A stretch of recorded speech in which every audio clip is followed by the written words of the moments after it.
Wala pala dyan. Ay, anyway, Derek. Kasalanan ni Joe siya kumuha nun. Lahat nagtatanong sino ba yung photographer. O siya, inaamin ko na si Joe. Si Joe ba? Anyway, Derek, parang natagalan yata bago ka-official na pumirma.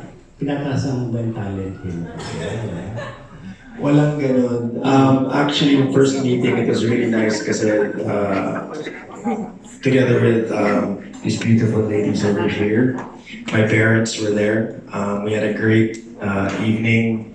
You know, no negativity, walang siraan. It was just all positive conversations about who I am, what the plans are, and I was honest enough with them na tagal na akong, siguro mga 6-7 months, hindi ako nagtatrabaho kasi hinahabol ko yung dream ko na maging professional golfer. So my mind, my heart, everything was focused on that. And during those initial talks, they were patient enough to give me the time to prepare mentally. Kasi walang biro na babalik sa ganitong klaseng buhay. Sa ganitong klaseng trabaho where you have to give 100% every time. Kahit pagod ka, you know, kailangan walang excuse. You have to be prepared. And I wanted to be fully prepared na pag pumasok na ako sa Kapuso, mabibigay ka nila yung the best of their arms.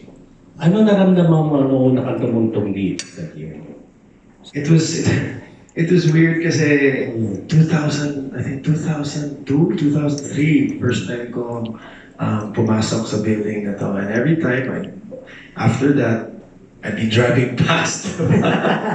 But now I'm here, and this is where I started. Gaya ng sinabi ko kanina, I got the confidence to be who I am now because of starting here with Itbulaga and all of the hosts of Itbulaga helping me, giving me, sharing with me their talents to become a better host at the time.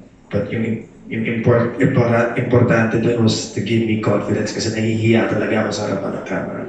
So it's such a wonderful feeling that I'm back here and lahat ng tinanungan ko about the working experience here in GMA, eksakto ang mga description nila sa nararamdaman ko ngayon.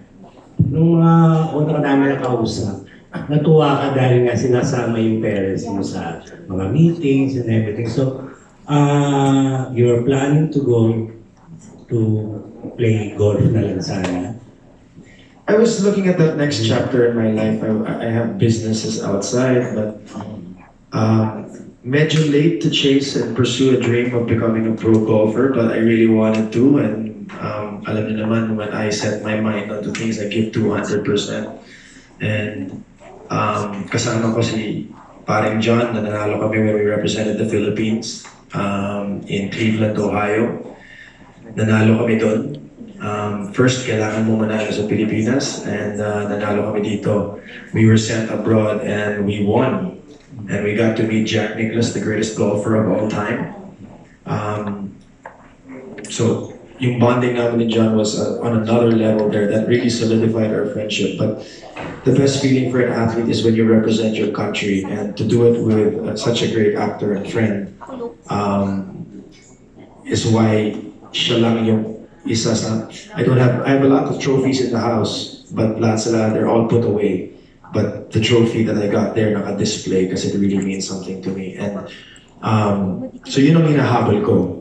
But then when this came about and right after the meeting, when we left, ang gaan ng pakiramdam ko. Tapos, ang unang mga nagsalita parents ko na never happened before. Usually, ako yung lumalapit to ask for advice. Eto, the advice came right away. You should do it, anak. Sabi ng mami ko. And I learned with the mistakes in the past, always listen to my mom.